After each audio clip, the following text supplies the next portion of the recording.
And I think it was also really interesting in the film when the science writer Mark talked about it's way easier to scare people than it is to reassure them. And well, did we see that through Brexit?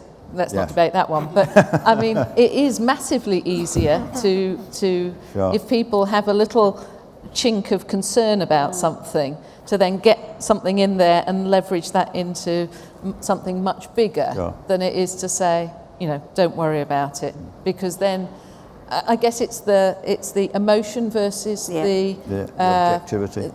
Versus the data things. Data takes a lot of trying to work your way through it, and all the left brain stuff, and the head takes longer than the heart does. Yeah. Good. They showed the correlation between GMO and autism, but in the full film there's also a correlation between autism and organic, and the correlation was even stronger than the one with GMO. So that, I think, really does highlight the dangers of looking at correlations rather than cause and effect.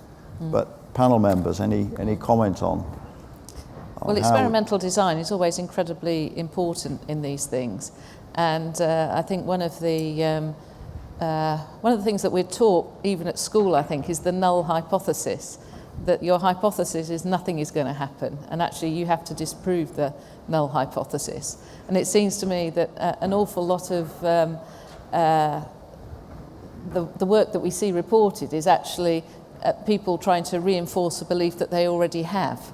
So it's much more powerful if you can actually disprove a theory that you have, because you're having to work harder against a preconception, if you like. There's then the question of how you do the analysis, and we've seen a proliferation, I think, in the numbers of papers that can be published, some of them potentially without the rigorous peer review that would potentially once have been the case. Maybe that's a sweeping statement, I don't know, but there's an awful lot of online journals that never existed before, and that's an awful lot of reviewers of papers that you need to find that you didn't have before.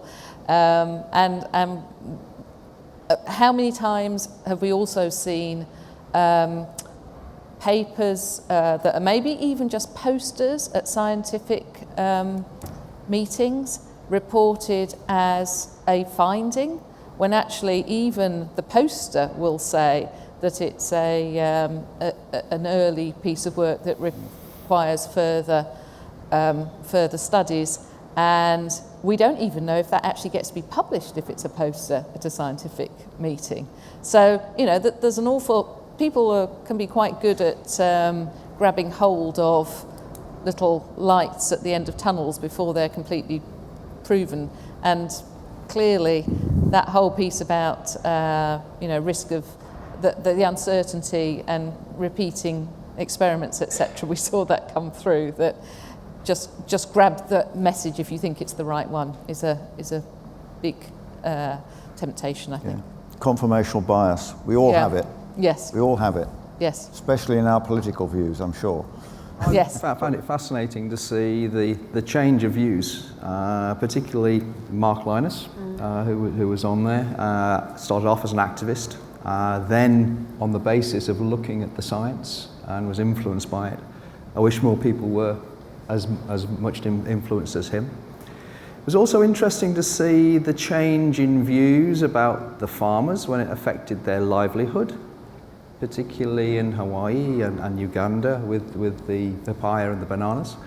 The fact that they were totally against it, and then when it was explained that this may well influence their livelihoods and the fact that they could grow them, how they changed their views. But a lot of it is based on science, as we have seen. It concerned me that people get more information from social media and rely more on social media than they do on peer-reviewed science. Having been in industry, I know the hurdles that we had to jump through and had to get the case really nailed down with peer review, funding, but transparent funding. It doesn't seem to be the same on the opposite side of the fence. So some interesting discussions to be had. Well, I guess issue. one of the interesting things is, I mean, they mentioned that in that 1982 was the first genetically engineered insulin, and just this morning we've got statistics on the number of under 25s who've got type 2 diabetes. It's very difficult to imagine that any of those people will not take insulin, which is genetically modified, as part of the treatment for diabetes, because clearly the benefit of taking the treatment far outweighs any risk that might be part of that treatment. And across the board, as you say, in medicines, that is much more clearly spelt out as to what the pros and cons are.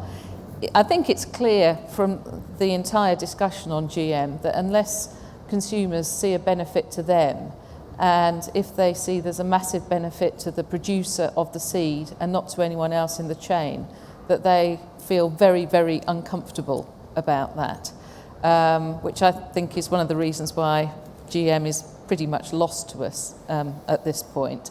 But on some of the more subtle things, I think that's difficult. You do have to be transparent. I think we all recognise that. You have to talk early on about the full advantages and disadvantages. But if there isn't an advantage to the consumer, whether it's lowering salt, lowering fat, whatever it might be, it's always going to be quite problematic, I think. Sorry about this. It's not my birthday. Whose birthday is it? Someone's birthday.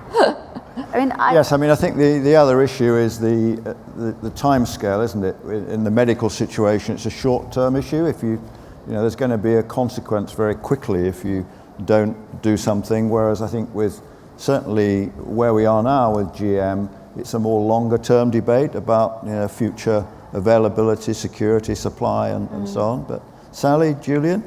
I think one of the big challenges here is the whole narrative around the public discourse, in a way. And what I mean by that is we love stories of heroes and villains, and we tell our lives through stories. And so biotechnology in the broadest sense, GM as a specific application, lends itself really nicely to a story of heroes and villains, because we like to compartmentalize our understanding. And I think as a society, we need to be more open to a more ambiguous story, because there really, with a few exceptions, there really aren't true villains and true heroes.